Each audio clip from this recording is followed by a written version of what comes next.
नमस्कार। आज मीडिया में और सोशल मीडिया में बिहार सर्वथा गलत कारणों से चर्चा में है। कारण है कि बिहार का डॉन आनंद मोहन सिंह को की रिहाई का रास्ता साफ किया गया है बिहार सरकार के द्वारा और एक कारा मैनुअल में सुधार के जरिए बिहार सरकार ने उन कैदियों को भी छोड़े जाने का या उनके अच्छे कंडक्ट के आधार पे छोड़े जाने का एक प्रावधान बनाया है जिन्होंने सरकारी सेवा में रहते हुए सरकारी अधिकारियों की हत्या की हो। एक बिहार के कारा कानून में एक प्रावधान था कि ऐसे जो अपराधी हैं उनको माफी नहीं मिला करेगी। अक्सर सरकारें समय समय पर ऐसे अपराधियों की समीक्षा करती है। उन्होंने एक लंबे दौर से अपना समय जेल में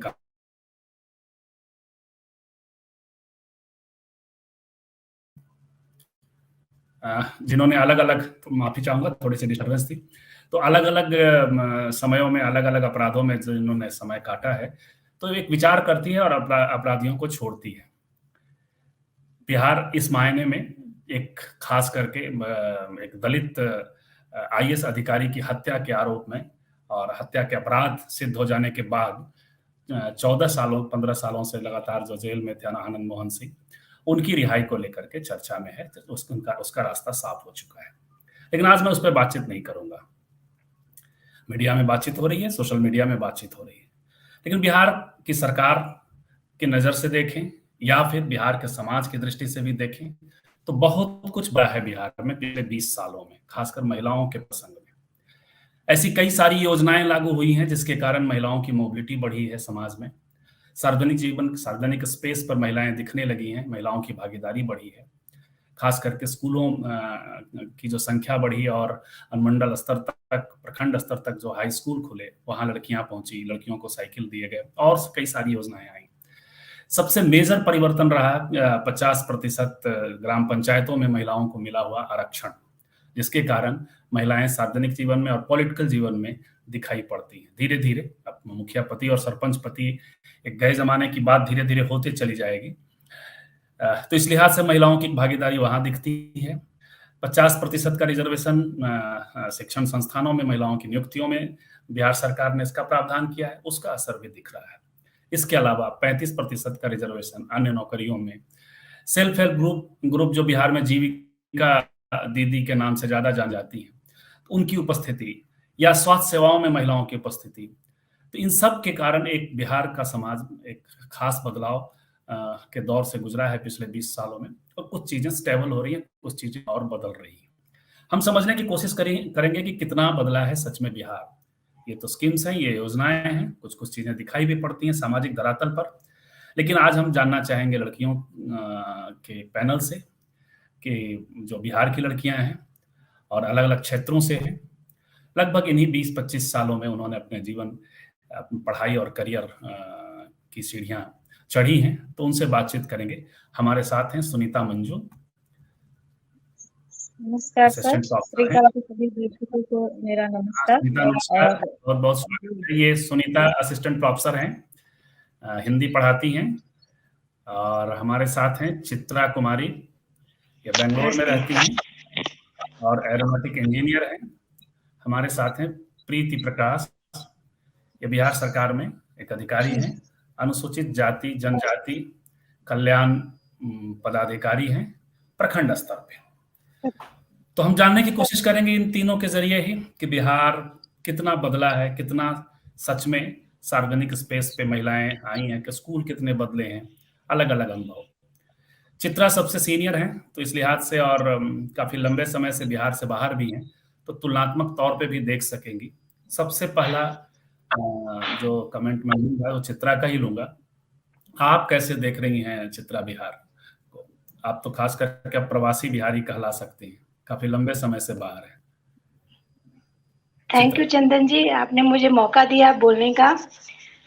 मैं एक्चुअली स्टार्ट करना चाहती हूँ रूरल पॉइंट से, जो मैं हमेशा गया आती जाती रहती हूँ और मेरा बचपन गया में ही बीता है। तो मेरे पॉइंट ऑफ व्यू से ये 20 सालों में बिहार में महिलाओं का जो ये बहुत ज्यादा सुधार हुआ है। सबसे पहले तो मैं रूरल से स्टार्ट करना चाहती हूँ कि जो हमारा रूरल जो था पहले, वहाँ पे जो स्त्रियाँ थी, जो महिलाएँ थी, उनका मतलब कोई पहचान नहीं था। मतलब को वो पति के नाम से जाने जाते थे या बच्चे के नाम से जाने जाते, या मेरी मतलब मेरी मदर ही कोई मेरे मेरे नाम से मम्मी को बुलाता था, या कोई पापा के, बट रियल में मेरी मम्मी को कोई नहीं कि मेरी मम्मी का रियल नाम क्या था। तो ये जैसे पहला तो ये आधार कार्ड और जो बैंक अकाउंट जो लेडीज़ के नाम पे बनने लग गए, उससे एक लेडीज़ को एक पहचान मिलना स्टार्ट हो गया। उनको बैंक से लोन मिलने लग गए, वो अपना बिज़नेस करने लग गई। और जो स्कूल वगैरह में जो आजकल जो इतना एजुकेशन बढ़ गया, तो वो सब बहुत ज़्यादा इम्प्रूवमेंट हुआ है। और जो पहले जो एक एक बहुत ही मतलब मैं जब 15 या 16 इयर्स की थी, तो मेरे फादर मुझे शाम में बाहर भी नहीं निकलने देते थे कि नहीं, क्योंकि वो उस समय जो मतलब बहुत ज़्यादा ये था, एक डर सा, एक खौफ सा पैदा रहता था बिहार में, जो कि अब बिल्कुल नहीं है। दूसरा पॉइंट ऑफ व्यू जो आपने सर बताया भी, कि जो पॉलिटिक्स में भी जो 1/3 मतलब हर 3 में 1 को लेडीज़ को पॉलिटिक्स में आने का जो चांस दिया जा रहा है, तो उसमें भी बहुत बदलाव हुआ है बिहार सर। में बिहार में चित्रा 50%। जी। पर हाँ, तो ये जो 50% प्रतिशत जो लेडीज़ को जो एम्पावरमेंट मिल रहा है, उससे बहुत ज़्यादा फ़र्क पड़ भी रहा है और आगे पड़ेगा भी। क्योंकि एजुकेशन एक लेडीज़ का ना एक मौलिक अधिकार है, और अगर एक एक लेडीज़ अगर पढ़ेगी, तो उसका पूरा परिवार पढ़ेगा, उसका पूरा परिवार संस्कारी बनेगा। तो इसलिए ये जो भी है, ये 20 साल में बहुत-बहुत ज़्यादा फ़र्क पड़ा है सर। थोड़ा-सा आप बता दीजिए दर्शकों को कि आप कब आपने यहाँ स्कूलिंग आपकी कब की रही है? और यहाँ पढ़ाई कब की और कहाँ हैं अभी आप? क्या कर रही हैं? कब आप नौकरी में गईं? मैं 2001 में मैंने aircraft maintenance engineering, aeronautical engineering का मैंने पटना से किया था। उसके बाद मैं दिल्ली आ गई थी। स्कूलिंग मेरी वही नाइ मतलब 97 के पहले मैं स्कूलिंग मेरा गया में कन्या हाई स्कूल स्कूल नाम है, ये स्कूल लेडीज़ गवर्नमेंट स्कूल भी बोलते हैं, वहाँ मैंने पढ़ाई किया था सर। उसके बाद मैंने ये सिलेक्शन हुआ मेरा एरोनॉटिकल इंजीनियरिंग में, और अभी मैं आकाशा एयर में सीनियर एमी और असिस्टेंट मैनेजर की तरह काम कर रही हूँ सर। जी, चित्रा, एक छोटी-छोटी टिप्पणी हम लोग और 2 पैनल में जो लड़कियाँ हैं, सुनीता और प्रीति से ले लेता हूँ। फिर अगले राउंड में हम लोग बातचीत करेंगे। सुनीता, जी आप सर। तो बिहार में ही हैं और एक कॉलेज में जी पढ़ा रही हैं। जी तो आप शुरुआत करिए पहले अपने अपने स्कूलिंग कॉलेज से, उसके बाद जो आज का विषय है उस पर आपके जी। जैसा सर आज का विषय है कि पिछले 20 वर्षों में बिहार किस तरह से बदला है महिलाओं के स्तर पे। इस तरह से तो बहुत सारी चीजें बदली हैं, लेकिन हमारा फोकस मुख्यतः महिलाओं के ऊपर है। तो मैं लगभग 16-17 सालों से लगातार बिहार में हूँ, और मेरी पढ़ाई लिखाई तो बिहार से बाहर ही हुई है। लेकिन 2007 से मैं यहाँ लगातार हूँ। और पहले का जैसा कि चित्रा मैम ने बताया कि जो स्थिति थी, मुझे तो बहुत ही सकारात्मक बदलाव दिखता है। मेरी जो स्थिति थी, जिस तरह से मैं यहाँ जो मेरी पढ़ाई बाहर हुई है, अगर यहाँ बाहर में नहीं जा पाती मतलब, तो शायद मैं नहीं पढ़ पाती इस तरह से, क्योंकि मेरे साथ की जितनी भी लड़कियां थी हमारे गांव में, मोहल्ले में, वो सब मैट्रिक भी नहीं पास कर पाई। वो पूरा माहौल ही उस तरह से था, पढ़ाई का नहीं माहौल था, लड़कियां डर के मारे भी स्कूल नहीं जाती थी, स्कूल खंडहर बने हुए थे। शिक्षा से ही हम लोग बात शुरू करें तो। और मुझे याद है जब मैं ग्रेजुएशन कर रही थी, और तो यहाँ पर जो सत्र लंबित, वो समस्या आज भी है। यूनिवर्सिटियों का जो सत्र 6-6 साल में पूरा हो रहा है, जो 3 साल का। तो मैं जब फाइनल ईयर में थी, तो मेरे से जो काफी सीनियर लड़कियां थी, वो यहाँ पर अभी फर्स्ट सेकेंड ईयर कर रही थी। तो उन लोग का यही कहना था कि तुम बाहर गई इसलिए तुम कर पा रही हो, यहाँ रहती तब पता चलता। तो वो मुझे याद रहती है बात, कि ये मौका मतलब उस समय का बिहार जो था वो कैसा था लड़कियों के लिए। और आज जो मुझसे जूनियर लड़कियां हैं, वो सब यहीं पढ़ी हुई हैं, और यहीं से उन्होंने बहुत सारी चीजें हासिल की हैं। कई लड़कियां नौकरियों में भी आई हैं। तो ये तो बहुत सकारात्मक है शैक्षणिक रूप से। और जहाँ अपराध की बात की मैम ने, तो वो भी हमने देखा है। दौर हम लोग बिहार से, मेरा वो गर्मी की छुट्टियों में हम लोग आते थे 2 महीने, मई जून में, तो उतना ही जानते थे बिहार को। लेकिन ये याद है कि जब भी आते थे, तो मतलब 100 में से 80 बार ऐसा होता था कि बिहार बंद है, आज बिहार बंद है। ये कारण से आज मतलब बहुत अफरा-तफरी का माहौल, घर स्टेशन से घर पहुँचना एक बहुत बड़ी चुनौती होती थी। तो वो मैं जब 2007 से यहाँ रहने लगी तो उस तरह की समस्या मुझे नहीं देखने को आई। लड़कियाँ बाहर निकल रही हैं, महिलाएँ भी काफ़ी सशक्त हुई हैं। इसमें और भी कारक हैं, केवल यही नहीं है कि हाँ वो तो है ही, शासन व्यवस्था तो सबसे महत्वपूर्ण कारक होता ही है, लेकिन उसके साथ और भी जो एकदम से ग्लोबलाइज़ेशन हुआ, जो सब ये मोबाइल के माध्यम से सब पूरी दुनिया जो जुड़ने लगी, तो इस सब का भी बहुत बड़ा इसमें असर मैं देखती हूँ। और सर आगे फिर बात करते हैं, अभी इतना ही जी, कहना चाहूँगी। आप मुख्यतः शिक्षा को लेकर आप दोनों ने बात की है। प्रीति से भी शिक्षा के प्रसंग में जरूर समझेंगे और स्कीमों पर भी बात करेंगे, स्कीमों के असर को कैसे एक अधिकारी के रूप में भी वो देख रही हैं। तो प्रीति, सबसे पहले तो आप शिक्षा की ही बात करें और आप अपने बारे में भी बताएं कि आपके स्कूलिंग का और कॉलेज का दौर क्या रहा है, क्या किस तरह का एक सरकारी योजनाओं का जो है एक असर भी आपने देखा होगा, महसूस किया होगा और अब भी देख रही होंगी एक अधिकारी के तौर पे। प्रीति। जी, स्त्री काल के सभी दर्शकों को सबसे पहले तो मेरा नमस्कार और नमस्कार संजू सर। आज इस पैनल में इस विषय को उठाने के लिए भी आपका बहुत आभार, क्योंकि मेरा जन्म बिहार में हुआ, मेरी शिक्षा दीक्षा बिहार में हुई और अभी मैं नौकरी भी बिहार में ही कर रही हूँ। तो बिहार का जो बदलता हुआ स्वरूप है वो मैंने देखा। हम 20 सालों में बिहार के बदलते स्वरूप की बात कर रहे हैं। आसाम भी गई ना, थोड़ा सा आप आसाम भी गई, नॉर्थ ईस्ट भी गई। जी जी जी जी जी जी मैं पीएचडी करने के लिए 2016 में असम गई थी 4 सालों के लिए। मैं फिर 2020 में यहाँ वापस आई थी। तो असम का वाकया मुझे एक याद आ रहा है कि जब मैं पहली बार असम गई तो वहाँ लोगों ने मुझसे पूछा कि हमने तो सुना है कि बिहार में बेटियों को नहीं पढ़ाते हैं, और मैंने बोला कि मैंने एमए तक पढ़ाई की है और मैं पीएचडी करने आ रही हूँ और मैं बिहारी हूँ। ये क्या इस बात का प्रमाण नहीं है कि अब बिहार में बेटियों को पढ़ाते हैं? और ये ऐसी बात थी कि मैं अकेली नहीं थी जो बिहार से थी और वहाँ पढ़ने गई थी। पीएचडी में बहुत सारी लड़कियां थी जो बिहार से थी। तो ये 2016 की बात है। तब तक चीजें बहुत हद तक बदल गई थी। लेकिन जब मैंने 10वीं परीक्षा पास की 2007 में, उस समय तक पढ़ने का माहौल था, पर कोएड एजुकेशन नहीं था। स्कूल्स थे जहाँ हम जा रहे थे, पर कोएड एक नया कॉन्सेप्ट था। लड़कियां लड़कों के साथ पढ़ेंगी, जॉब के लिए पढ़ेंगी, ये भी एक नया कॉन्सेप्ट था। लड़कियां पढ़ रही थी, लेकिन पढ़कर हाउसवाइफ बनना है। तो 2007 में ही 6 से शिक्षक बहाली का दौर चला था बिहार में और बहुत सारी महिलाएं जॉब में आ गई। तो उसी समय मेरी बहन ने ज्वाइन किया था और उस समय एक जुमला बड़ा फेमस था बस में, क्योंकि लोगों को आदत नहीं थी महिलाओं को बस में देखने की। तो वो बोलते थे कि बिगड़ल बेटा बस में, बिगड़ल बेटी नर्स में। तो एक कोटेशन था, क्योंकि एक नर्स ही ऐसा प्रोफेशन था जहां उन्होंने महिलाओं को देखा है। तो जब टीचर बन के लड़कियां बाहर निकलने लगी थी, महिलाएं निकलने लगी थी, तो अब उन्होंने इसमें एक चीज और ऐड कर दिया था कि बिगड़ल बेटा बस में, बिगड़ल बेटी नर्स में और टीचर में, ऐसे करके, क्योंकि ये सामाजिक बाउंड्री अभी तक टूट नहीं पाई थी। तो ये सब झेलते झेलते एक लंबा दौर चला और अभी मैं आपको यह बताते हुए बहुत गर्व महसूस कर रही हूँ कि मैं अभी जहाँ पोस्टेड हूँ, मैं जिस प्रखंड में हूँ, वहाँ की अधिकांश पदाधिकारी महिलाएं ही हैं।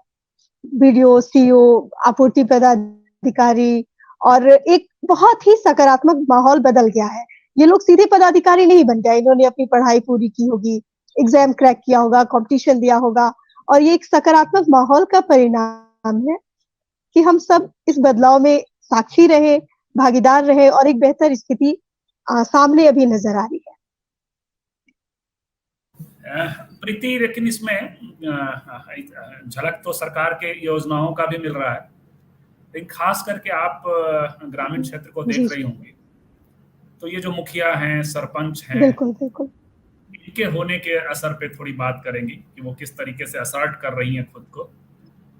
आमतौर पे जब भी मुखिया सरपंच की बात होती है तो ये होता है कि मुखिया पति होगा, एक सरपंच पति होगा, लेकिन ये असर्ट भी करती हुई आपको दिखती होंगी। हाँ बिल्कुल बिल्कुल, ये एक बहुत जरूरी बात आपने सर कही।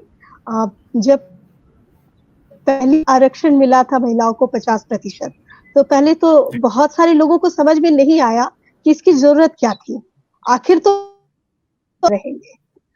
तो लेकिन ये बदलाव आने में कुछ वक्त लग गया। शुरू में बस मुखिया पति, सरपंच पति जैसे जुमले जो थे बहुत प्रसिद्ध हो गए। इवन प्रतिनिधि होते थे तो जो वास्तविक प्रत्याशी होती थी उनकी छोटी सी तस्वीर बैनर पे नजर आती थी और उनके पति बड़ा सा फोटो होता था। लेकिन अभी इतने सालों बाद कुछ मुखिया महिलाएं हैं जो खुद निर्णय ले रही हैं, आगे आ रही हैं, लोगों के बीच जा रही हैं। या फिर ये भी बदलाव आया कि महिलाओं को जब कोई समस्या होती है तो वो महिला मुखिया के पास जाकर बैठती है, उनको बताती है। तो ये जो पब्लिक फोरम था की दुनिया थी जहां एक मुखिया है, उनके सामने कोई फरियादी आता है, वो भी पुरुष ही होता है, वो डायनेमिक्स थोड़ा सा बदल गया। अब महिलाएं फरियाद सुन रही है, महिलाएं फरियाद लेके जा रही है, मामले महिलाएं हल कर रही हैं। तो वो चीज, लेकिन हालांकि इसमें बहुत वक्त लगा और मुझे लगता है कि अभी भी पूरी तरह तस्वीर बदलने में समय लगेगा। प्रीति, एकदम से गलत उदाहरण देने जा रहा हूँ, लेकिन अच्छा उदाहरण है वो। गलत उदाहरण भी अच्छा उदाहरण है। आज हम लोगों ने प्रोग्राम की शुरुआत भी जो की है वो एक अलग कारण से ही किया, उसका इंट्रो था। तो वो एक उदाहरण है कि एक महिला की हत्या हो गई 2019 के चुनाव में, शायद, या 14 नहीं 19 के चुनाव में। और वो मुखिया थी, वोटिंग राइट के लिए हुआ। पति किसी और को वोट किसी और पार्टी को दिलवाना चाह रहा था और पत्नी अपना असर्ट कर रही थी किसी और पार्टी को लेकर के। उदाहरण तो बहुत गलत है, लेकिन महिलाओं के असर्शन को लेकर के एक अच्छा उदाहरण भी है कि कम से कम महिलाएं अपने राजनीतिक अधिकार, नागरिक अधिकार को लेकर के बिहार में असर्ट करती हुई दिखती है। लेकिन आपको क्या, एक अधिकारी के तौर पे आपको क्या कमियां दिखाई पड़ती हैं इम्प्लीमेंट? 20 साल हुआ, 20 साल से चीजें सामने हैं, लेकिन स्कूलों में, कॉलेजेस में और खास करके तो उसके इम्प्लीमेंटेशन में क्या आपको कमियां दिखाई पड़ती हैं? सर, मुझे लगता है कि सरकारी योजनाएं काफी अच्छी हैं और उस दिशा में काम हो रहा है, लेकिन जो एक बना बनाया ढर्रा है या एक ढांचा है पितृसत्ता का, वो गांव में और धीरे धीरे टूटता है। जैसे अभी भी जब हम लोग ऑफिस में बैठे होते हैं तो एक छोटा सा उदाहरण दूंगी, राशन कार्ड। गवर्नमेंट ने यह निर्धारित कर दिया है कि राशन कार्ड हमेशा महिला के नाम पे होगा, लेकिन राशन कार्ड में संशोधन करने के लिए जितने फॉर्म आते हैं वो ज्यादातर कोई पुरुष लेकर आते हैं और कई बार तो वो आवेदक में अपना ही नाम भर देते हैं, जबकि राशन कार्ड महिला के नाम पर इश्यू है, उसमें संशोधन का अधिकार महिला को ही होना चाहिए। लेकिन ये एक अज्ञानता है या फिर अभी तक इस चीज को प्रोसेस करने में मुश्किल हुई है। तो अभी भी कोर्ट में या फिर दफ्तरों में अगर महिला जा रही है तो वो आने के साथ पहला कहती है कि मैडम कहाँ हमको दफ्तर का धूल आप लोग खिलवा रहे हैं, कहाँ कहाँ घुमा रहे हैं, और हम बताते हैं कि नहीं, ये बुरी बात नहीं है, मैं खुद दफ्तर पे बैठी हूँ, ये अच्छी बात है और ये धूल खाना नहीं है, ये अपना अधिकार लेना है। तो वो एक दिमाग में एक सेट है कि महिलाएं घर में सुरक्षित है और बाहर निकलना यानी परिवार में किसी मर्द का नहीं होना, तभी तो महिला को बाहर आना पड़ा। तो वो एक ढांचा टूटने में थोड़ा वक्त लग रहा है। चित्रा, आप तो लगातार बाहर भी रही, आपने दिल्ली को देखा है, बेंगलोर को देखा है, अब आप बिहार आती हैं, तो थोड़ा तुलनात्मक तौर पे भी बताइए कि अभी और क्या क्या बदलाव की जरूरत है बिहार में। क्या उस दिशा में बिहार बढ़ भी रहा है कि नहीं, ये बताइएगा जी। आप अनम्यूट करिए खुद को। सर, स्टिल बिहार को बहुत ज्यादा है अभी इम्प्रूवमेंट करने का। अभी जैसे मैं बैंगलोर में रह रही हूँ, जो सेफ्टी मुझे, जो मतलब सिक्योरिटी मुझे बिहार में फील होता है, वो आज भी मुझे, मतलब सॉरी, बैंगलोर में जो फील होता है वो मुझे आज भी मैं बिहार में नहीं फील कर पाती हूँ। और जितना इंडिपेंडेंट मैं, जैसे मेरी हमेशा मॉर्निंग ड्यूटी होती है, आफ्टरनून ड्यूटी होती है, नाइट ड्यूटी होती है, नाइट में भी मैं कभी भी 12-1 बजे भी अगर मैं निकल गई तो ऐसा कुछ मुझे कोई प्रॉब्लम नहीं होता। लेकिन यही बिहार में मैं अगर 8 या 9 बजे के बाद अगर मैं निकल जाऊँ अकेले, तो मैं अकेले कहीं भी नहीं जा सकती हूँ। वहाँ पे अभी भी सेफ्टी पॉइंट ऑफ व्यू से गर्ल्स या लेडीज के लिए बहुत ही ज्यादा इनसिक्योर है। ये पॉइंट ऑफ व्यू बहुत ही मतलब ज्यादा, इसको इम्प्रूवमेंट करने की जरूरत है। हमेशा कमेंट्स पास करना लड़कों का, या मतलब है, अभी भी है इसमें कि थोड़ा गवर्नमेंट को स्ट्रिक्टली थोड़ा फॉलो करना चाहिए। जैसे बैंगलोर है, चेन्नई है, इनफैक्ट दिल्ली भी है, वहाँ पे हमें उतना ज़्यादा इनसिक्योरिटी फील नहीं होती है जितना कि बिहार में होती है। दूसरा लेकिन सर आप जिस जो दौर एजुकेशन जी, मैं थोड़ा-सा और इंटरवेन कर रहा हूँ। आप जिस दौर में, मैं थोड़ा आपको जानता भी हूँ, आपके कॉलेज डेज़ को जानता हूँ।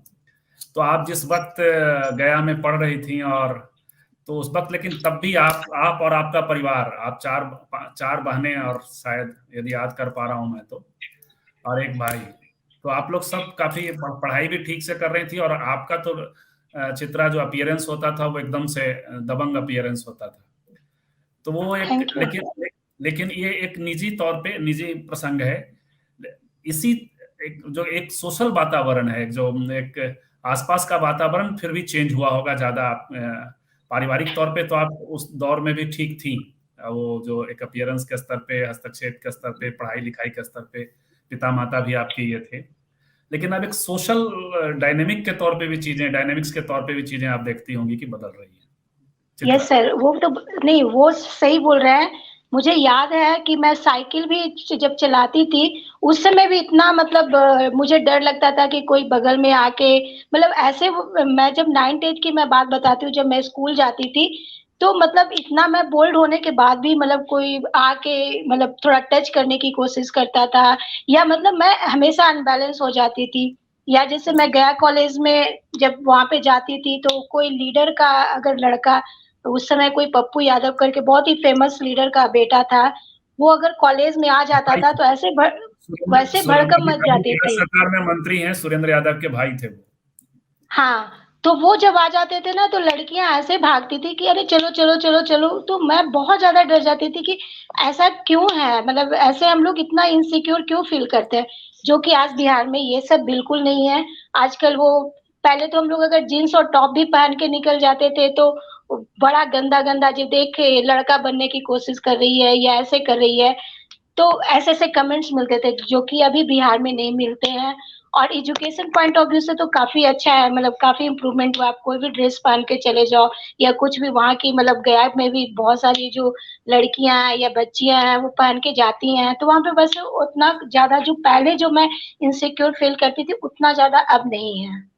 जी, आप एजुकेशन पे कोई बात कर रही थी, मैंने बीच में आपको रोका था। जी, आप कंटिन्यू रहिए। एजुकेशन और बाकी जैसे ये मैम ने बोला कि अभी एक कम से कम सरपंच या जो चेयरमैन आजकल लेडीज आती हैं, तो कोई भी जो लेडीज को अपना प्रॉब्लम्स है वो शेयर करने में या कोई भी रूल को इम्प्लीमेंट करने में अब आजकल आसान है, क्योंकि हमारे जो लीडर्स हैं या जो नीतीश जी हैं, उन्होंने बहुत ज़्यादा अच्छा मतलब कुछ रूल्स निकाले या एम्पावरमेंट दिया है कि 50% लेडीज होनी चाहिए। तो ये सब रूल जो है और भी ऐसे रूल निकलने चाहिए बिहार में, और भी, ताकि थोड़ा लेडीज लोगों को थोड़ा हेल्प मिल सके। जी दैट्स ऑल सर। जी, सुनीता, ये एक गाना सुना करते थे, एग्जैक्ट मुझे याद नहीं है, लेकिन वो कुछ ऐसा था कि मैडम जी महारातानी स्कूटी में चीख करके कोई गाना था। वो एक तरह से पैट्रियार्की मुठभेड़ करती है जब चीजें बदल रही होती हैं। तो महिलाएं जो पढ़ाने जा रही हैं और स्कूटी से चल रही हैं कॉलेजेस में, स्कूल्स में, तो उसको वो कैसे एक पैट्रियार्कल सोसाइटी उसके साथ इंगेज हो रहा है निगेटिव स्तर पे। वो तो लेकिन लेकिन एक बदलाव की भी सूचना है। ये इस गाने में ये भी है कि लड़कियां स्कूटी से जा रही हैं, लड़कियों के पास अपनी स्कूटी भी है। साइकिल तो सरकार ने दिया ही दिया, यानी आर्थिक आर्थिक रूप से समृद्ध हुई हैं। एक जी मैं अध्ययन यही इसकी एक अध्ययन ये भी है कि शुरुआती दौर की जो नियुक्तियां हुई लालू प्रसाद जी के भी समय में और बाद में नीतीश कुमार जी के भी समय में, वो लड़कियों की नियुक्ति मायके में ही हो गई। और मायके में जो नियुक्तियां हुई तो फिर लड़के, वो लड़कियों का फिर वो ससुराल जाना रुक गया। लड़कियां मायके में ही वो बस गई और वो फिर लड़के आने लगे। तो वो एकदम सोशल एक जो स्ट्रक्चर है उसमें बदलाव आता है। तो आप कैसे जी इसको देख रही हैं, ये जो मेरी दोनों ये टिप्पणियां हैं ये उस सारी चीजें बिल्कुल एक सर मैं दूसरे एक से बात जुड़ी बोलना हुई हैं। चाहूंगी। जी बताइए चित्रा। सर एक चीज़ और मैंने नोटिस किया है कि पहले मतलब लड़कियाँ आजकल इतनी एजुकेटेड होती मतलब हो रही हैं बिहार की, कि पहले बहुत ज़्यादा डॉरी का ये आता था कि डॉरी के कारण लड़कियों को ये किया जाता है या शादी नहीं हो रहा डॉरी के कारण। ये चीज़ भी मैंने 9 टू 10 इयर्स में काफ़ी ज़्यादा इम्प्रूवमेंट देखा है सर, कि लड़कियाँ सीधा मना करती है कि अगर वो डॉरी माँग रहा है तो हम शादी नहीं करेंगे, और उनका एजुकेशन लेवल का अच्छा बढ़ रहा है, अंडर एज उनकी शादी नहीं हो रही है। तो ये सब बिहार में सर बहुत ज़्यादा अच्छा हुआ है। ये बड़ी अच्छी बात है। जी, एक मार्केबल बात आपने कही कि लड़कियां मना भी कर रही हैं। हाँ, सुनीता। जी। ये सारी चीजें सर जैसा मैं कह रही थी कि एक दूसरे से बिल्कुल जुड़ी हुई हैं। जो सामाजिक परिस्थिति है, उसके बाद शैक्षणिक जो स्थितियां हैं और आर्थिक, ये तीनों एक दूसरे में गुथी हुई हैं। जैसे जैसे शैक्षणिक स्थिति सुधरी, लड़कियों को पढ़ाया जाने लगा, उसमें अब मैं 3 चीजों को पॉइंट करना चाहूंगी। एक साइकिल योजना, पोशाक योजना और छात्रवृत्ति। ये तीनों एक तरह से बूस्टर खुराक थी। इसको मैंने एकदम अपने खुद महसूस किया है। लड़कियों को एकदम चक-चक नई ड्रेस पहनकर, नई-नई साइकिल लेकर वो जाते हुए झुंड बनाकर देखना, मतलब एक क्रांति उसको कह सकते हैं। बिल्कुल। लड़कियां एकदम झुंड बनाकर 10-15 लड़कियां जा रही हैं, और गांव में ये प्रचलन हो गया था कि अरे लड़कियां आ रही हैं, साइड हो जाओ, साइड हो जाओ, क्योंकि सब सीख रही थी, अभी नई-नई साइकिल मिली थी, सीख रही थी। लेकिन उस साइकिल ने कितना काम किया कि वो लड़कियां, अब उनके पर खुल गए एक तरह से। वो बाहर निकलने लगी, जो केवल भाई के साथ या किसी की शेडो में हमेशा जाती थी, या मम्मी के साथ जाती थी, या नीचे सिर करके जाती थी, जितना भी दूर उनके पर खुल गए। ये साइकिल ने बहुत बड़ा काम किया है। मैं तो इसको एकदम मानती हूँ कि बहुत चेंज किया है। उन्होंने खुद जाना सीखा, उसके बहाने फिर वो बाजार जाने लगी छोटे मोटे, क्योंकि भाई पिता अक्सर बाहर होते ही हैं। अभी भी प्रवासी की स्थिति है कि पुरुष अक्सर बाहर होते हैं, तो छोटी मोटे काम, दवाइयाँ लानी है, सब्जी लानी है, ये है, तो जो पड़ोसियों को कहना पड़ता था, अब वो लड़कियां खुद जा रही हैं, खुद ला रही हैं। इससे उनकी इम्पोर्टेंस भी बढ़ी है घर में। और और जो आर्थिक सुनीता, स्थिति। किसी भी समाज में जो सबसे अधिक मापक होना चाहिए समाज की प्रगति को लेकर, वो है महिलाओं की मोबिलिटी। जी महिलाएं जी सर। सहजता महिलाएं सहजता से आ जा सकें, महिलाएं सार्वजनिक स्पेस पे दिखें, उनकी भागीदारी हो, वो ये बहुत जरूरी है। और हाँ, ये बदलाव वो आप तीनों की बातचीत से भी जी। जी, वो लड़कियां जो स्कूल जाने को निकली, तो वो निकल गई, फिर उनको फिर झिझक खत्म हो गई कि कहीं जाना है तो, जो मैम कह रही थी ना कि कोई आ रहा है तो कोई टच करेगा तो नीचे नजर झुकाना है, वो सब एक झिझक खत्म हो गई स्कूल आने जाने से ही। कई जगहों पर तो ऐसा था कि बीच में नदी आती थी। ये रिपोर्टिंग मैंने न्यूज़पेपर में पढ़ी थी कि बीच में नदी आती थी, लड़कियां साइकिल से 2-3 किलोमीटर जाती थी, फिर नाव पर साइकिल रख के नदी को पार करती थी, फिर वहां से साइकिल से 2-3 किलोमीटर फिर उनका स्कूल था।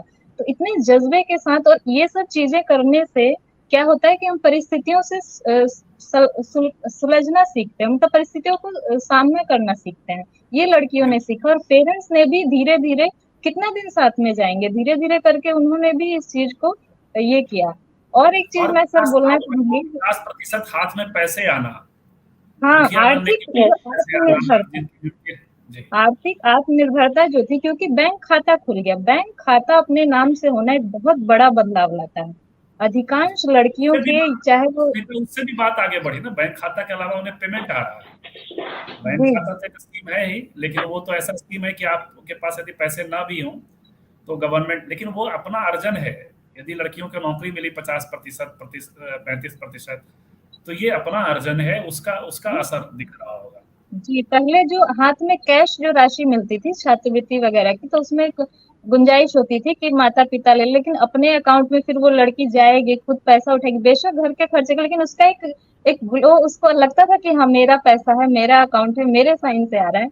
उसने फिर वो जो बच्ची 9-10 साल की थी, फिर उसको एक सिखाया कि कैसे आर्थिक जो मैनेजमेंट जो कैसे किया जाता है, वो भी सिखाया इसके साथ साथ। एक और है जो चुनाव जो है, क्योंकि 50% तो अधिकांश महिलाएं आ गई। पहले चुनाव ड्यूटी जो होती थी उसमें महिलाओं को नहीं दिया जाता था। ये सामान्य मान्यता थी कि महिलाओं की ड्यूटी नहीं लगती है। क्योंकि अब महिलाएं सब जगह हैं, तो महिलाओं को ड्यूटी भी करनी पड़ी।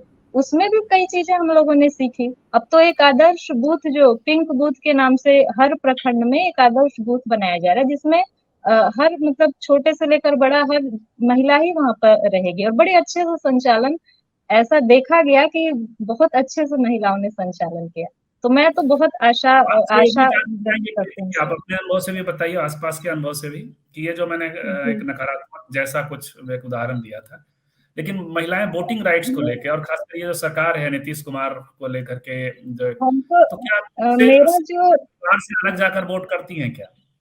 जी मेरा निजी आपने अनुभव कहा जो है सर, किसी ने महिला वोटर ग्रूम किया है, क्या ये सच्चाई है? जी जी मेरा निजी अनुभव जो है वो यही, क्योंकि मैं अधिकतर मतलब अनुसूचित जाति जनजाति के एरिया से मैं ज्यादा मतलब मेरा परिचय है, तो मैंने तो देखा है कि वो महिलाएं ज्यादा मुखर है, ज्यादा सशक्त है, अपने निर्णय लेने में वो ज्यादा सशक्त है। मैंने खुद आंख में आंख वो मिला करके बोलना सीखा गांव में। जब मेरी जो पढ़ाई लिखाई दिल्ली में हुई, तो वहां पर हमने सभ्य होना सीखा कि नजर झुका के किसी से बोलना नहीं, ये नहीं। वहां पर मैंने सीखा कि कैसे जवाब दिया जाता है, एकदम कड़ाकेदार जवाब। अगर कोई आपको कुछ छेड़ भी रहा है तो उसको कैसे, ये मैंने उन महिलाओं से, उन लड़कियों से सीखा। तो मेरा तो उल्टा ही अनुभव है कि महिलाएं ज्यादा सशक्त तो सहना छोड़कर हैं। कहना शुरू करती तो अच्छा था। जी सर। तू सहना छोड़कर कहना शुरू करती तो अच्छा था। हाँ तो ये जी जी जी, वो कहती कहने हैं। कहने और हाँ नजर उठाकर बात करने का एक जो आपने वहां लिया जी। जी, तो जो शहरों ने नहीं सिखाया वो गांवों ने सिखाया। और क्योंकि वो ये यहाँ जाति का फैक्टर भी, जो एक वर्ग का फैक्टर होता है या जातीय स्थिति, जो उसका फैक्टर वो भी काम करता है कि वो चीज तो है, वो अपने आप तो वोट काफी देती हैं हर काफी हद महीने। तक रिजर्वेशन और रिजर्वेशन के भीतर के रिजर्वेशन की कहानियां भी हैं, उससे एक एक्सपेंडेड फॉर्म में चीजें बढ़ी हैं, ऐसे जी पिरामिड की शक्ल में नहीं बढ़ी हैं, एक्सपेंडेड फॉर्म में बढ़ी हैं, सभी जातियों की तरफ चीजें गई हैं। खास करके जो रिजर्वेशन अति पिछड़ों को मिला, अति पिछड़ी महिलाओं को मिला। अभी मैं देख रहा था कि बनिया क्लास की महिलाएं काफी बड़ी संख्या में कॉर्पोरेटर होकर आई हैं, मेयर होकर आई हैं। हमारे यहाँ एक बनिया समाज की एक पत्रिका आई थी, तो उसमें मैंने देखा कि लगभग सभी बड़े शहरों में पटना की मेयर महिला हैं। और ये भी बनिया समाज का अपना एक अलग स्ट्रक्चर है, वो आर्थिक रूप से वहाँ, लेकिन महिलाएं इस तरीके से पॉलिटिकल पार्टिसिपेशन करेंगी, ये बड़ा मुश्किल मामला होता है। और वो दिख रहा है कि अभी बदल रही है चीजें, प्रीति।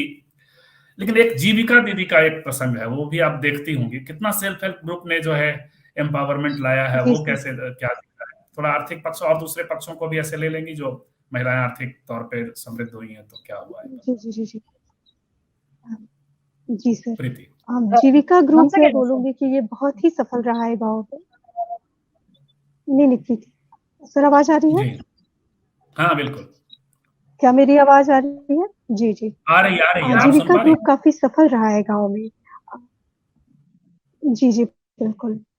एक वक्त था जब गांव की महिलाएं अगर इकट्ठी होती थी तो नहान के लिए जाने के लिए या कीर्तन या भजन करने के लिए, लेकिन अब हर शुक्रवार को गांव में महिलाएं इकट्ठी होती हैं फंड के काम के लिए, फंड यानी जीविका के काम के लिए। और ये बहुत ही सुखद बदलाव है, क्योंकि एक अर्थव्यवस्था एक ऐसी चीज थी जो मैनेज तो महिलाएं कर रही थी लेकिन अर्न नहीं कर रही थी, वो पैसे हाथ में नहीं ले पाती थी। लेकिन जीविका ने उन्हें इतना सशक्त बनाया कि वो पैसे उनके हाथ में आने लगे। तो शुरुआत में तो उस पैसे का पारिवारिक उपयोग हुआ, जैसे बेटी की शादी करनी है या घर का छत ढलाना है, इस तरह से। और उसके बाद अब महिलाओं ने उसको द्वितीय स्तर पर पहुंचा दिया है।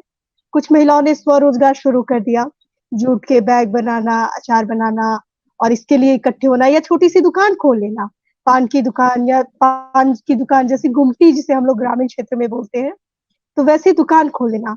और जीविका वाली महिलाओं को बैंक से लोन भी दिया जाता है। और यह बहुत ही सुखद बात है कि आज तक पूरे बिहार में जीविका का कोई भी लोन खराब नहीं हुआ है, कभी भी कोई भी लोन एनपीए नहीं हुआ है। महिलाएं इतनी जागरूक होती है पेमेंट को लेके कि अगर किसी महिला की तरफ से पैसा नहीं भी आ रहा है किस्त भरने के लिए, तो दूसरी महिलाएं उस पर सामाजिक दबाव डालकर उस चीज को पूरा करती है और बैंक में वो फ्लो बना रहता है, उनका सर्कुलेशन ठीक रहता है। तो जीविका में एक बहुत सकारात्मक बदलाव बोलती है। प्रीति, ये योजना बनी ही इसलिए थी कि वो जो है महिलाएं बेहतर कर्जदार होती हैं, क्योंकि वो चुकाती हैं, वो पेबैक करती हैं। जी जी जी जी काफी जी जी। और ये चर्चा भी बड़ी अच्छी होती है कि गांव में महिलाएं अर्थव्यवस्था पे बात कर रही है। यकीनन अभी देश की अर्थव्यवस्था पे बात नहीं हो रही है, लेकिन अपने फाइनेंसेस पे कि इस महीने तुम पैसे उठाओ, इस महीने मैं पैसे उठाऊंगी, इस महीने यहाँ खर्च करेंगे, या कुछ करते हैं, कुछ अर्न करते हैं, तो एक इकट्ठा होना और एक वास्तविक विषय पर बात करना। जैसे पहले धार्मिक विषय पे बात करने के लिए इकट्ठी होती थी, राम की कहानी वो तो आज भी हो रही है, पर ये बहुत ही सुखद बदलाव रहा। और ये आज भी शिव चर्चा होती है और आज भी हो रही है। जी जी एक जी इसमें तो हाँ एक चीज मैं इसमें जोड़ना हाँ, लेकिन चाहूंगी, फिर भी एक वर्ग है जो जी ये कर रहा जी। एक हाँ चीज मैं क्या इसमें बात जोड़ना है? चाहूंगी। हाँ सुनीता, जी, मैं एक चीज जोड़ना चाहूंगी कि ये जो जीविका समूह है ना, इसमें जो छोटी छोटी गुमटी की बात प्रीति जी कर रही थी, तो उस पे अब महिलाएं बैठने लगी। जो कुछ समय पहले शर्म की बात होती थी कि महिला अगर दुकान पे बैठे तो बहुत शर्मनाक स्थिति की, महिला नहीं बैठेगी। लड़कियां भी अगर बड़ी होने लगती थी तो उनको दुकान पर, लड़के बैठ सकते हैं, लेकिन जीविका ने इस चीज को एकदम सही बनाया, उसको एक इज्जत के साथ कि हाँ महिला दुकान पे बैठ रही है, और इस चीज को समाज स्वीकार कर रहा है। सामाजिक रूप से भी ये बदलाव आया है, तो जीविका समूह का तो बहुत बड़ा योगदान है। जी सर। बिल्कुल प्रीति, हाँ प्रीति जारी रखिए। जी हाँ आप बात जी अपनी सर, जारी रखिए। तो और जब अब जीविका से जी मैं हाँ, तो जो मैं ये कह रही थी कि अब धीरे धीरे बदलाव आ रहे हैं, और अभी तो जीविका सेंटर भी कई जगह खुल रहे हैं, जो बकायदा एक ऑफिस होते हैं। यहाँ तक कि जीविका में जो सीनियर ऑफिसर्स होते हैं काम करने के लिए, उनमें भी महिलाओं की संख्या काफी अच्छी है। तो ये बहुत सकारात्मक बदलाव है। इसने महिलाओं को आर्थिक रूप से आत्मनिर्भर किया, और आर्थिक रूप में उन्हें बैंक की तरफ ला दिया, क्योंकि जो महिलाएं कभी बैंक नहीं आई थी, वो जीविका का किश्त भरने के लिए बैंक आती है। जब बैंक आती है तो उन्हें पता चलता है अच्छा बचत खाता अपना भी खोला जा सकता है, तो वो अपना खाता भी खोल देती है। फिर वो थोड़ी राशि इधर भी जमा करने लगती है, फिर वो भेजने लगती है या मंगाने लगती है पैसे। और इस तरह जो फाइनेंशियल इंक्लूजन था और जो सेविंग कैपेसिटी थी, वो महिलाओं की ज्यादा थी। तो परिवार की आर्थिक स्थिति धीरे धीरे सुधरने लगी, और फिर महिलाओं ने अपनी बच्चियों को भी पढ़ाना शुरू कर दिया, क्योंकि वो खुद बाहर आ रही है तो उनकी बेटी तो जाएगी ही, जा ही सकती है। तो ये बहुत अच्छा बदलाव था सरकार के प्रयासों से और महिलाओं के प्रयास से। तो एक तो ये है देखिए कि महिलाएं अच्छी कर्जदार होती हैं, इसलिए महिलाओं के लिए ये सेल्फ हेल्प ग्रुप और खास करके बांग्लादेश से इसकी शुरुआत हुई थी। और दूसरा एक और कंसेप्ट है महिला रिजर्वेशन को लेकर के, खास करके ग्राम पंचायतों में जो बातचीत हुई यूएन में, तो उसमें एक मेजर पॉइंट था कि महिलाओं को इसलिए आरक्षण मिलना चाहिए ग्राम पंचायतों में खास करके, क्योंकि महिलाएं कम बचत में, कम पैसे में घर अच्छा चला लेती हैं। हालांकि ये नकारात्मक है, लेकिन नकारात्मक तर्कों के साथ एक अच्छी शुरुआत कम से कम हो गई कि ग्राम पंचायतों में महिलाएं दिखने लगी। तर्क तो ये बेहद ही नकारात्मक है महिला आरक्षण को लेकर के, लेकिन शुरुआत उसकी अच्छी हो गई। मेरा एक सवाल था जो मैंने सुनीता से पूछा था, आपने आप भी अपने अनुभव से बताएं, उसके बाद चलेंगे चित्रा की ओर, कि वोटिंग को लेकर के आमतौर पे कहा जाता है कि इस नेता ने महिलाओं के बीच में अपनी एंट्री की है, अपना वोटर वर्ग तैयार किया है। नीतीश कुमार के भी बारे में कहा जाता है, नरेंद्र मोदी के बारे में कहा जाता है कि महिला एक वोटर वर्ग आ गया, उन्होंने अपनी ओर से किया है। क्या ये सच है कि महिलाएं, क्योंकि मेरी अपनी धारणा है कि महिलाएं महिला एक कोई यूनिट तो होती नहीं है, जाति भी उसकी होती है और अलग अलग जातियों को रिप्रेजेंट करती है। तो क्या सच जाति को बीट करके या परिवार को बीट करके महिलाएं अपने क्या वोटिंग कर, ऐसा है क्या? जी सर, मैं इस चीज से सहमत हूँ और मैं ऐसा मानती हूँ, क्योंकि जब हम लोग गांव में जा रहे होते हैं तो हवा कहीं और की लग रही होती है कि अच्छा इस बार तो वो जीतेगा या वो जीतेगा, और फिर परिणाम कुछ और आता है, और फिर ग्रामीण लोगों की टिप्पणी होती है अरे मेहरारू लोग ओकरा के जिता देलक। तो ये गुप्त मतदान जो होता है ना, वो महिलाएं बहुत एक्सपर्ट है उस चीज को करने में, और वो यह इस चीज को स्वीकार भी करती है कि हाँ फलाने की सरकार आई तो मुझे ये रोजगार मिला, या फलाने की सरकार आई तो मुझे ये फायदा मिला, शराबबंदी हुई, दहेज के खिलाफ वो बोल रहा है अच्छी बात है, घर में दारू नहीं रहना चाहिए। तो वो वोट जा रहा है, वो सोचती है, और उनका सीधा सीधा तरीका है, उन्हें धर्म से उतना मतलब नहीं है, क्योंकि हम ग्रामीण क्षेत्र की महिलाओं की बात कर रहे हैं। वो उतना नहीं जानती है कि अच्छा कहाँ दंगे हो रहे हैं, कहाँ क्या हो रहा है। उन्हें मतलब है कि हाँ इस चीज का असर मेरे परिवार पर मेरे बच्चों पे और मेरे ऊपर सकारात्मक पड़ा, यानी ये नेता अच्छा है। अभी भी हमारे यहाँ जब माननीय मुख्यमंत्री जी आते हैं तो महिलाओं की भीड़ लग जाती है उनसे मिलने के लिए, और ये नहीं इन्हें जबरदस्ती खींच के लाया जा रहा होता है। कई महिलाएं बहुत खुशी से आती है कि नहीं जीविका बना, हम शहर आए, पहली बार जाना कि शहर में लाई पकौड़ी यहाँ ये बिकता है, तो हमको एक बार उनसे मिलना है। तो ये वो अपना वोट सुरक्षित रखती है, अपने दिमाग का इस्तेमाल करती है और सही जगह वोट देती है जो उन्हें सही लगता है। मैं दर्शकों को दो बातें बता दूं। एक बात तो ये कि जो पैनल है वो जाति के हिसाब से भी रिप्रेजेंटेटिव पैनल है, तो जो बातें आ रही हैं वो जाति के लिहाज से भी डाइवर्स है, प्रोफेशन के लिहाज से भी ये डाइवर्स है। दूसरी बात मैं बता दूं कि मैं बेहद क्रिटिकल रहा हूं नीतीश कुमार की सरकार के प्रति खुद, और नीतीश कुमार के प्रति, बल्कि उनकी तमाम योजनाओं के पीछे वो मैंने काफी सारी ऐसी रिपोर्टिंग की है जो उनकी अच्छी योजनाएं हैं उसमें भी हमने जो उसके सेट्स हैं उसको सामने लाया है। जैसे कि धरहरा गांव गया था और एक रिपोर्टिंग की थी। धरहरा में हर साल नीतीश कुमार बेटियों के जन्म पे एक पेड़ लगाया करते थे, तो वहां मैंने बताया कि बेटियों के नाम पे पेड़ लगेगा कैसे जब बेटियों के पास जमीन ही नहीं है। 3 डिसमिल जमीन उस समय दलित, तो ये खास करके कुशवाहा जाति के और राजपूत जाति की लड़कियों, जब लड़कियां पैदा होती हैं क्योंकि उनके पास बगीचे थे, आम के पेड़ थे और तमाम, तो उनके पास जमीन है, वहां पेड़ लग सकता है, लेकिन दलित बच्चियों का पेड़ कहाँ लगेगा। तो इस तरह से तो मैं क्रिटिकल रहा हूं, लेकिन आज हम लोग जो बातचीत कर रहे हैं वो समझने की कोशिश कर रहे हैं कि पॉजिटिवली कैसे समाज बदला है। हमेशा हम लोग जो एक पत्रकार की आंख होती है, और निश्चित तौर पे सत्ता के साथ वाहवाही से एंगेजमेंट नहीं करना चाहिए, उसके जो अलग अलग सेट्स हैं उसको भी सामने लाना चाहिए। लेकिन आज की बातचीत और एक रिप्रेजेंटेटिव पैनल बात कर रहा है कि क्या असर पड़ा है। चित्रा, वोटिंग तो आप करती होंगी, कहाँ वोट करती हैं आप? दिल्ली में करती रही, बेंगलोर में करती रही, या बिहार में? बिहार आती हैं? अनम्यूट कर लीजिए खुद को। सर मैं गया जाती हूँ सर वोट करने के लिए। कौन कौन सा वोट करने आप जाती हैं? विधानसभा के लिए या तमाम जैसे? नहीं सर, तमाम के लिए मेरे नहीं जा पाती हूँ। मेन मैं वही विधानसभा के लिए जाती हूँ, या जब भी मुझे मौका मिलता, हाँ जब भी मुझे लगता है कि जाना चाहिए, मतलब छुट्टी अगर मुझे मिल जाता है तो मैं जाती हूँ सर। तो आपका परिवार, मतलब आपके हस्बैंड वगैरह गया से ही हैं? नहीं सर, मेरे हस्बैंड बैंगलोर के हैं। वोटर वही मैं हैं बिहार के। बेंगलोर? हाँ वो बीदर के वोटर है, वो कर्नाटका, मेरे हस्बैंड बीदर में है। तो इसका मतलब है कि आपको ये कॉन्फ्लिक्ट नहीं आता होगा कि किसको वोट करना है किसको नहीं करना है? नहीं आती है। मैं जैसे बीच में मेरे हस्बैंड कांग्रेस के बहुत ज्यादा ये थे, तो मुझे बोलते थे कि नहीं तुम कांग्रेस को दो, लेकिन अब तो वो खुद भी इन्फ्लुएंस हो गए हैं मोदी जी से, और नीतीश जी के बारे में उनको उतना आइडिया नहीं है।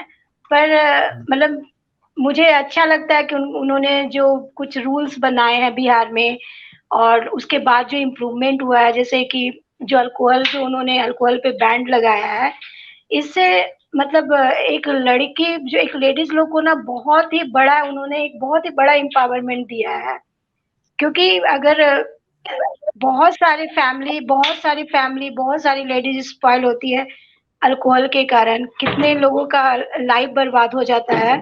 तो इससे बहुत फायदा हुआ है कि ड्रिंक का बैन करना, जो कि मतलब बिहार के लिए बहुत ही अच्छा है। दूसरा कि जो नीतीश जी हैं या मोदी जी जो हैं, उनके तरफ लेडीज लोग इसलिए अट्रैक्ट होती है या इसलिए वो वोट देती है क्योंकि जो उनका जो डिसीजन है जो लिया हुआ है वो बहुत ही अच्छा है। अभी ये जैसे ये ट्रिपल तलाक वाला जो बैंड हुआ, उसमें क्या है कि जो मुस्लिम जो लेडीज थी वो पूरी की पूरी मतलब 70 to 80% वो मोदी जी की तरफ हो गई है, क्योंकि उनको पता है कि ये जो ट्रिपल तलाक है या ये जो अल्कोहल जो बैंड होना, वो इनडायरेक्ट नहीं डायरेक्टली एक लेडीज को ही फायदा होगा। अगर एक लेडीज को फायदा हो रहा है तो उसकी पूरी फैमिली को फायदा हो रहा है, जो कि ये बहुत बड़ी डिसीजन है। तो आप ये मानकर चलती हैं कि जो है, मतलब आप मानकर नहीं, मतलब आपका अनुभव ये कहता है कि महिलाएं अपने परिवार से अलग भी वोट कर रही हैं? यस सर, करती हैं। जी। अब ये एक आखिरी दौर की बातचीत करेंगे, एक एक करके आप लोगों की राय लेना चाहेंगे कि क्या और किस दिशा में आप देखती हैं कि महिलाओं के लिए क्या प्रोग्राम होना चाहिए, क्या करना चाहिए। सुनीता, सबसे पहले आप बात करेंगी स्कूलों में शिक्षा को लेकर के, पंचायतों में रिप्रेजेंटेशन को लेकर के आदि। सुनीता, अनम्यूट करिए। और आपका अपना क्षेत्र भी, आपने अपने कॉलेज में उपस्थिति को लेकर, सुविधाओं को लेकर के आपका अपना क्षेत्र भी सामने। जी हाँ, मैं उच्च शिक्षा से जुड़ी हूँ, तो मैं इससे संबंधित बातें ही पहले कहना चाहूंगी। जैसे कुछ योजनाएं ऐसी हैं जिन्होंने बच्चियों को स्कूल कॉलेज में मतलब लाया, खींच करके लाया, जिसमें कि साइकिल पोशाक मैंने बताया ही। लेकिन होता क्या था कि जो मैट्रिक 8वीं तक के स्कूल होते थे वो घर के आसपास होते थे, उसके बाद फिर लड़कियों को पढ़ाई छुड़ा दी जाती थी। लेकिन जैसे ही इंटर के बाद जो 10,000 रुपए शुरू में दिए जाते थे, जो अब 25,000 रुपए हो गए। जी जी बोलें। सॉरी, हाँ, बीच में डिस्टर्ब हो गया था। तो अब 25,000 रुपए हो गए हैं, तो केवल उस पैसे को पाने के लिए भी कई लोगों ने अपनी बच्चियों का नामांकन कराया। बेशक वो रोज जा नहीं पाती थी लड़कियां, जी नहीं, ठीक है। आपको मोबाइल फोन आ जा रहा है इसलिए डिस्टर्ब। हाँ, तो वो लड़कियां जा नहीं पाती थी बेशक, लेकिन नामांकन तो हो जाता था कि हाँ पास कर जाएगी तो 25,000 रुपया मिलेगा। उसके बाद लड़कियों ने उसका फायदा उठाना शुरू किया कि हाँ जो भी मौका मिल रहा है उसमें गए, थोड़ा बहुत पढ़े, घर पे ही पढ़े या फोन के द्वारा या व्हाट्सएप ग्रुप बने। जो कोरोना के समय में तो बहुत इस तरह की सुविधा हो गई बच्चे को कि एक ग्रुप बन गया जिसमें कि आप अपनी प्रश्न पूछ सकते हैं, कोई भी जिज्ञासा दे सकते हैं। इसके बाद से फिर ये काम किया, मतलब इंटर तक इसने काम किया। उसके बाद फिर बच्चियां आनी शुरू हुई और रुकनी शुरू हुई। इसके बाद इसी चीज को स्नातक पे लगाया गया। तो मैं, क्योंकि मेरा इंटर और स्नातक कॉलेज है, तो नामांकन बढ़ा है, उसकी वजह से बच्चियां आने लगी हैं। हाँ, जो दूर की बच्चियां हैं रोज रोज नहीं आ सकती हैं, ये फैक्ट है। और ये इसमें मैं कहूंगी कि अब यहाँ पर उच्च शिक्षा में ये काम करने की जरूरत है ना कि सत्र नियमित करना बहुत जरूरी है, बहुत ज्यादा। बिल्कुल क्योंकि 3 साल का जो कोर्स है वो 5 साल में बच्चे नहीं उसको झेल नहीं पाते हैं। लड़कियों की अधिकतर शादियां हो जाती हैं, लड़के बाहर चले जाते हैं, नौकरी की तलाश में चले जाते हैं, बहुत सारे बच्चों की पढ़ाई छूट जाती है। अब ये सबसे बड़ा, अगर एक मुद्दा मैं कहना चाहूँ कि आज के समय में जो सबसे बड़ा सुधार की शिक्षा में जरूरत है, सत्र को नियमित करना। सत्र बिल्कुल। नियमित हो जाएगा, 3 साल का 3 साल में होगा, बच्चों का उत्साह बना रहेगा। और अब तो 50,000 रुपया लड़कियों के लिए इस सत्र से, इससे नहीं, पिछले जो 2-3 सत्र में पास की हैं लड़कियां, उनके लिए 50,000 रुपए की व्यवस्था है जिसको वो आगे यूज कर सकती हैं। तो इसमें सभी लड़कियां, अमीर हो, गरीब हो, सरकारी नौकरी, सबके लिए है। तो ये बहुत अच्छी चीज है और इसमें यही सुधार की जरूरत है। पंचायत के स्तर पे मैं ये कहना चाहूंगी, उसमें जो है शुरू में तो हर चीज में ऐसा ही होता है। अब अगर कोई बैठा हुआ है तो एकदम से दौड़ नहीं सकता, पहले खड़ा होगा, फिर धीरे धीरे चलेगा, फिर दौड़ेगा। तो वही चीजें हुई शुरू में। मुखिया पति, सरपंच पति, ये सब लोग शुरू में सिर्फ नाम आया, रोबोट की तरह वो लोग रही। फिर उसके बाद से धीरे धीरे उन्होंने, जैसे प्रीति ने बताया, कि फैसले लेने शुरू किए। अब तो वो प्रचार में जा रही हैं और बड़ी शान से उनके घर वाले जो हैं कि भाभी प्रचार में जाएंगी, चाहे बहू जाएगी, वो भी इस चीज को मतलब अच्छा समझ रहे हैं। जो कि कभी बुरा माना जाता था कि हमारे घर की बहू बेटी नहीं निकलती, ये निकलने लगी बहू बेटी और इस चीज को अच्छा समझा जाने लगा। तो जी इसमें ये करने की जरूरत है कि थोड़ा सा और उसमें हम ये बढ़ा सकते हैं कि थोड़ा सा पावर उनको थोड़ा सा और दिया जाए कि वो मतलब ठोस ठोस चीजें, ठोस वो निर्णय ले पंचायत सकें। जी, पंचायत प्रतिनिधियों की लड़ाई भी है इस सरकार से, और लंबी लड़ाई है, लड़ रहे हैं। उसमें सबकी लड़ाई है, महिलाओं के लिए भी है। और खैर, तो प्रीति, आप बताएंगी एक सुझाव आखिरी दौर में कि क्या ऐसी चीजें हों जिसके चलते, जो फिर ये जो सकारात्मक असर है वो और दिखे। जी सर, सबसे पहले तो मैं एक बहुत ज़रूरी बात कहना चाहूँगी कि पूरे बिहार में अभी महिला पुलिस की संख्या सबसे ज़्यादा है और उनका रेशियो भी पूरे भारत में सबसे ज़्यादा है। तो ये एक बहुत ही सकारात्मक बदलाव आया है, जिसकी वजह से हमें हर जगह महिला पुलिस नज़र आ रही है और महिलाएं ज़्यादा सुरक्षित महसूस कर रही हैं। अब बदलाव पे बात करूं तो सर मुझे लगता है कि अभी भी पब्लिक स्पेस लड़कियों के लिए नहीं है। जैसे पब्लिक टॉयलेट में महिलाओं के लिए आपको बस स्टॉप पे, स्टेशन पे साफ टॉयलेट नहीं मिलता है, बैठने की आरक्षित जगहें नहीं होती है। फिर जो आपने शुरुआत में कही कि मोबिलाइजेशन बहुत जरूरी है, तो अगर गवर्नमेंट ट्रांसपोर्ट में थोड़ा सा रिजर्वेशन महिलाओं को दे या वर्किंग वुमेन हॉस्टल दे, ताकि उनका शहरों में आना, सरवाइव करना या ट्रांसपोर्ट करना थोड़ा इकोनॉमिकली हल्का रहे और उनके लिए पब्लिक स्पेसेस खुले रहें। वो अगर दौड़ने जा रही है ग्राउंड में तो वहां पे टॉयलेट हो। क्योंकि मुझे बहुत ही सकारात्मक हाल में एक अनुभव हुआ मेरा। मैं एक जगह लड़कियों से मिल रही थी और मैंने एक ग्रामीण लड़की से पूछा कि तुम्हें क्या करना है फ्यूचर में, और उसने बोला मुझे एनडीए निकालना है। और मैंने इस जवाब की उम्मीद तो बिल्कुल नहीं की थी, खास करके गांव में जाके, कि कोई लड़की बोलेगी कि उसे एनडीए निकालना है। लेकिन अब मेरी एक चुनौती है, क्योंकि मैं भी अब सरकार का हिस्सा हूं, कि उस लड़की को उस गांव से निकालकर अगर अपने खाब वाली जगह पर पहुंचाना है तो क्या मुश्किलें आएंगी। तो मुझे लगता है कि पहले तो उसको मोबिलाइजेशन चाहिए कि वो गांव से निकल के शहर में आए। फिर हॉस्टल्स चाहिए, अगर वो दौड़ने के लिए ग्राउंड में जा रही हो तो वहां टॉयलेट हो, बस स्टॉपेज पे टॉयलेट हो, चीजें उसके लिए थोड़ी फेवरेबल हो। या ट्रेनिंग इंस्टीट्यूट हो जहां महिलाओं को प्रशिक्षण दिया जाए, क्योंकि अब ब्यूटिशियन का प्रशिक्षण या सिलाई बुनाई का प्रशिक्षण वो गुजरे जमाने की बात हो गई। अब महिलाओं को थोड़ी एडवांस ट्रेनिंग चाहिए। तो मैं इन बदलावों पर जोर देना चाहूंगी या कोशिश करूंगी कि ये कुछ सकारात्मक बदलाव आए, महिलाएं ज्यादा करियर ओरिएंटेड हो रही हैं तो उन्हें करियर से संबंधित आधुनिक जानकारी मिले और पब्लिक स्फीयर उनके लिए ज्यादा बेहतर बने। जी जी सर। जी जी सॉरी, हाँ एक प्रीति। जी सर, बस मैं यही एक कहना एक चाहूंगी और सर। एक और चीज थी सर, एक बार आया था ये भी बीच में कि लैपटॉप सरकार की तरफ से दिया जाएगा लड़कियों को, जो कि पता नहीं फिर क्यों बंद, मतलब नहीं हुआ। क्योंकि मोबाइल ने भी बहुत बड़ा रोल निभाया इसमें। सरकार, जैसे बिल्कुल मैंने शुरू में ही कहा था कि सरकार का तो रोल है ही, लेकिन जो मोबाइल है उसने भी लड़कियों के टेक्नोलॉजी। पंखों को खोलने का काम किया है। मैं अपना निजी प्रीति। उदाहरण देना चाहूंगी। जी कोरोना के समय में क्योंकि सारी चीजें बंद हो गई और ऑनलाइन प्लेटफॉर्म पे, यूट्यूब पे, फेसबुक पे सारे ये चीजें, जितना भी मैं जुड़ पाई हूँ, स्त्री काल से जुड़ी हूँ या और भी कई संस्थाओं से जुड़ी हूँ, या लोगों से मेरा परिचय हुआ, या मैं जान पाई कि क्या चल रहा है, मतलब दिल्ली में क्या चल रहा है, महाराष्ट्र में, बैंगलोर में, इसका मैं सारा श्रेय जो है मोबाइल और इस को देना चाहूंगी। क्या कहते हैं इसे, सूचना की जो टेक्नोलॉजी। क्रांति थी।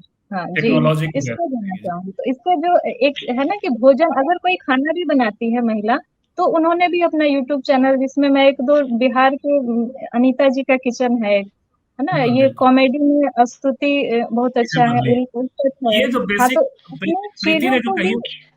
जी जी, प्रीति ने जो बेसिक। कही सुनीता, वो बहुत बेसिक बात कही। हाँ हमने भी जी। स्त्री काल के मंच से भी उठाया था और एक डॉक्यूमेंट्री भी बनवाई थी पटना में। तो बिहार की राजधानी पटना की स्थिति ये है कि वहाँ टॉयलेट नहीं है। खास करके महिलाओं को सार्वजनिक जो टॉयलेट्स होते हैं तो उसके कारण काफी दिक्कतें झेलनी पड़ती हैं। हजारों की संख्या में, लाखों की संख्या में महिलाएं ग्रामीण इलाकों से यहाँ सब्जी बेचने और दूसरी चीजों के लिए आती हैं। और वो फिर वो चूंकि स्थिति जो टॉयलेट है नहीं, तो हर तरह का स्वास्थ्य की समस्या से लेकर के तमाम चीजें वो जूझती है।